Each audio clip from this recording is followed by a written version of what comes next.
Good day. My name is Marlowe Washington, the Senior Diversity Officer at St. John Fisher University. And as we talk about the life, mission, ministry, and the birthday of the late Reverend Dr. Martin Luther King Jr., we are reminded over and over about the idea of creating what we call the human race equality that Martin Luther King so eloquently led before his untimely death on April 4th, 1968. You know, the idea of human race equality is really grounded in the justice and in our sense of justice, and also and originally in the love that first was espoused to us by God and then to one another. We were made from that love. And that love really completes a commitment to our very own well-being. Our fundamental worth as a person is not tied to a salary or to a title or even our education or a job or even the house that we live. No, my friends, our fundamental worth as a person that was so espoused eloquently by the late Dr. King is solely determined by the declaration of that love and nothing else. So what do I mean by that? Well, let me tell you. You see, Dr. King had a vision of what we call the world house, really what he called it. And I spoke about this before, and I would like to elaborate a bit more about Dr. King's vision and what he meant by that. Dr. King's vision of the world house describes our tie to each other based on that love. I know we don't talk about love often. For some, that's very uncomfortable. They don't release love to anyone they don't know or that they're comfortable with. I understand that. We think love is only really reserved for those we know or members of our family or loved ones and nobody else. Love is something we don't talk about in the workplace. We don't talk about it in the classroom or in the academy. But we cannot talk about the ministry and life of Dr. King when in fact his very identity, his very calling and life mission was saturated with the idea of loving one another, like we were members of the same family. According to Dr. King, we are like members of a family who have been tragically separated from each other upon the death of our parents. We inherited the house under the condition that we must learn to live together in the house of what we call harmony. So I think this vision of the human race equality, we call it, brings together the various races to inherit the world as a house, and that we can survive in it only if we see each other as one big family. But so often we are taught to keep our loves to ourselves and do not share that love to just anyone. If that is our attitude, if that is our belief, then it is difficult for us to see and live in a world house that describes our ties of family based on that love. And if so, we can't stand, or I would rather say we stand in opposition to the vision of Dr. King and building on that beloved community that Dr. King spoke about. You know, just the other day, someone had asked me the question, well, what is the definition of a beloved community? What do they look like? You know what I told that person? I told that person, a beloved community is a committed group of people who cannot stand bigotry.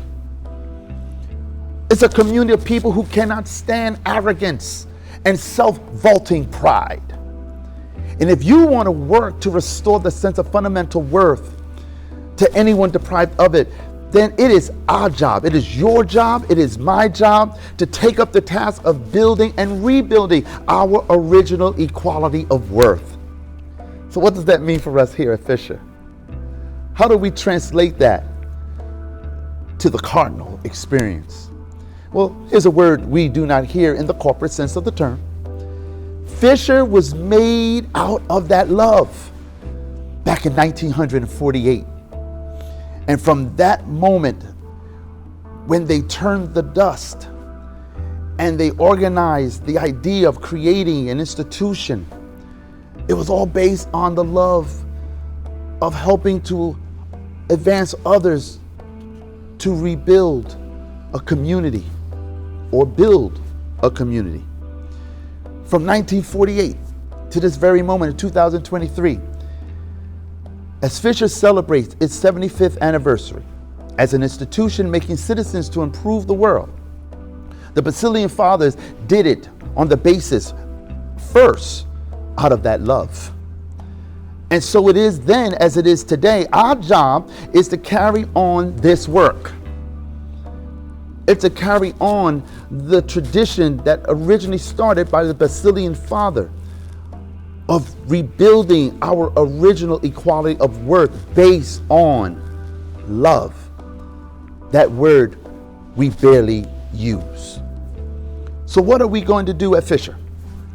And to carry out our task of building our original equality of worth, there are many things we will be doing. But in the interest of time, let me share with you just 3 immediate initiatives. First, in mid-February of this year, and what we have been long awaiting for, the debut of our new Inclusion Council will convene at that time. The Inclusion Council. The Inclusion Council is Fisher's new diversity, equity, and inclusion think tank, who will assist the senior diversity officer to think strategically on ways to turn from the gated enclave of all sort of isms into the true community of human equality.